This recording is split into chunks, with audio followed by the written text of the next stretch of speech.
Halo Sahmania, hari ini kita akan membahas satu saham perhotelan yang dipegang oleh suami daripada Puan Maharani yang merupakan ketua DPR daripada Indonesia sekarang. Jadi tentu saja bukan orang biasa yang memegang perusahaan yang satu ini. Ini merupakan perusahaan yang di-request oleh teman-teman kita. Namanya adalah Planet Indonesia Tbk dengan kode emiten PSKT atau kita panggil aja PSKT. Yap, tidak salah. Tadi teman-teman dengar ada nama dari Puan Maharani ya, yang memegang perusahaan yang satu ini dari suaminya. Kita akan lihat daripada perusahaan yang satu ini merupakan salah satu perusahaan yang dipegang oleh suami Puan Maharani. Karena sebelumnya kita sudah tahu bahwa suami daripada Puan Maharani ini juga memegang perusahaan yang bergerak di bidang minyak dan gas seperti Raja, dan juga ada perusahaan-perusahaan lainnya seperti CBRE. Tapi kita akan bahas khusus yang bergerak di bidang perhotelan, namanya adalah PSKT ya. Tapi sayang sekali perusahaan yang bergerak di bidang perhotelan ini memang agak kurang ya cuannya, berbeda dengan saudaranya Raja yang memang pada saat setelah pandemi 2021-2022 harga komoditas energi itu meningkat drastis sehingga mendapatkan cuan yang banyak.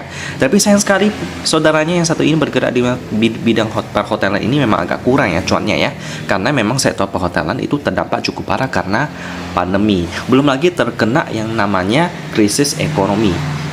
Maka kekuatan daripada bidang pariwisata juga akan sektor energi itu memang kebutuhannya sangat krusial, meskipun tadi ada pandemi, krisis ekonomi, krisis kesehatan, tapi tetap dibutuhkan oleh orang banyak. Tapi bergerak di bidang sektor perhotelan itu kan tidak terlalu krusial ya.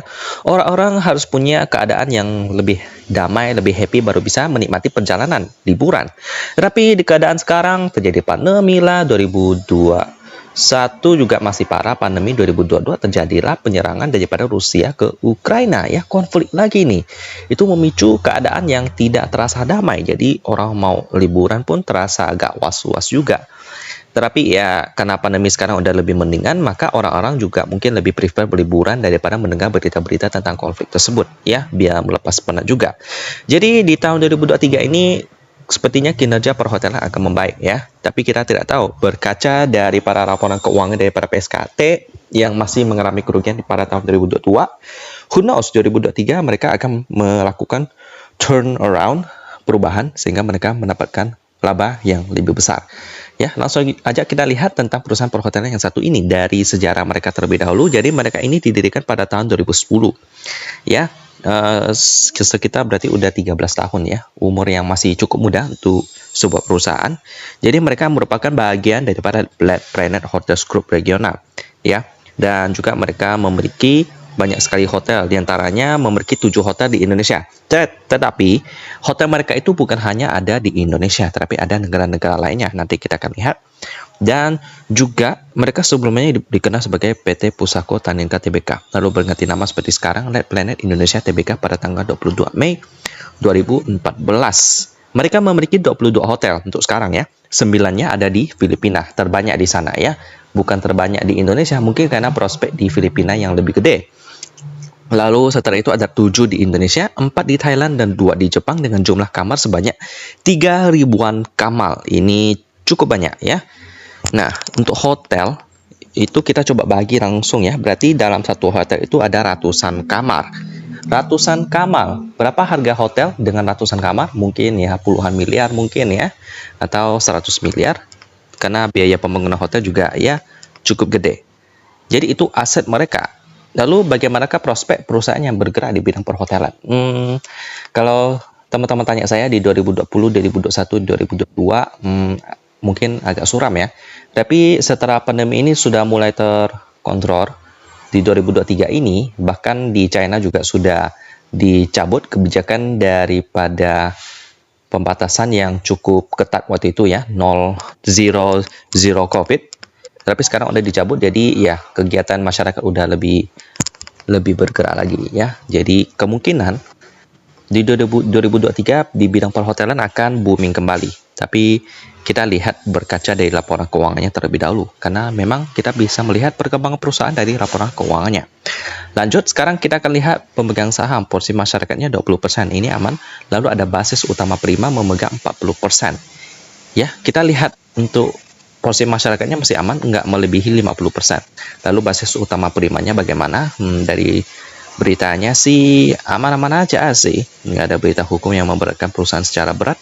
Jadi kita langsung lanjut ke laporan keuangannya ya. PSKT ini yang sudah update sampai kuartal ketiga tahun 2022. Kita coba download dulu PDF-nya. Ini dia. Mereka memiliki banyak sekali anak perusahaannya ya. Mungkin ini adalah hotel-hotel yang mereka miliki. Ada 13 sih di sini.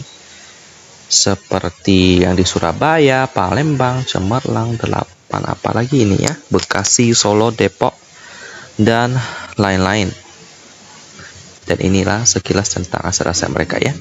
Memang untuk harga hotel dengan ratusan kamar itu mungkin modal untuk membuatnya itu sekitar 50 miliar sampai 100 miliar gitu. Jadi satu kamar memakan modal sekitar 500 juta sampai 1 M.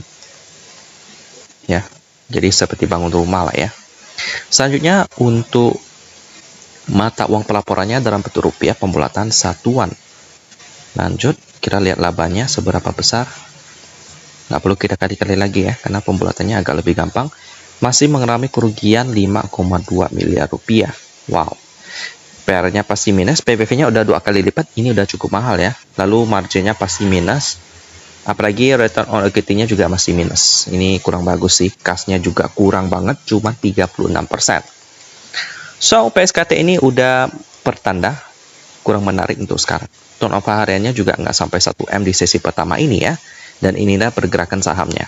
Pernah mencatatkan sahamnya di harga gocap, tetapi tahun 2022 awal melompat dan sekarang harganya Rp71. Ini dia. Laporan per tahunnya mereka selalu mengalami kerugian. Tidak mencatatkan laba sama sekali di tahun 2017 sampai sekarang. Dan margin kerugiannya juga cukup parah sih. Wow.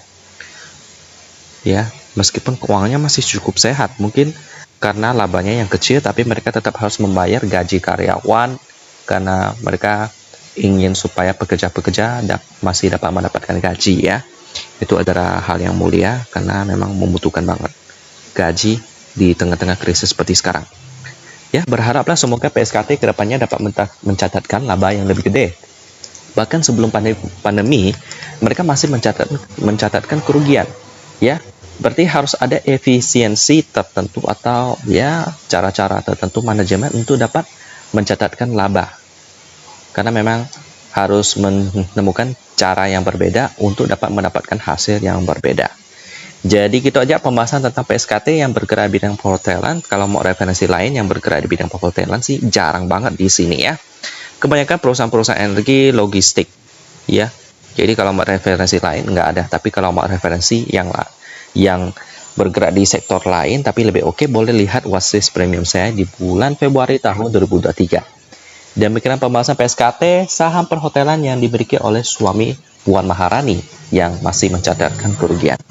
Saya tutup dan kita ketemu lagi di video selanjutnya.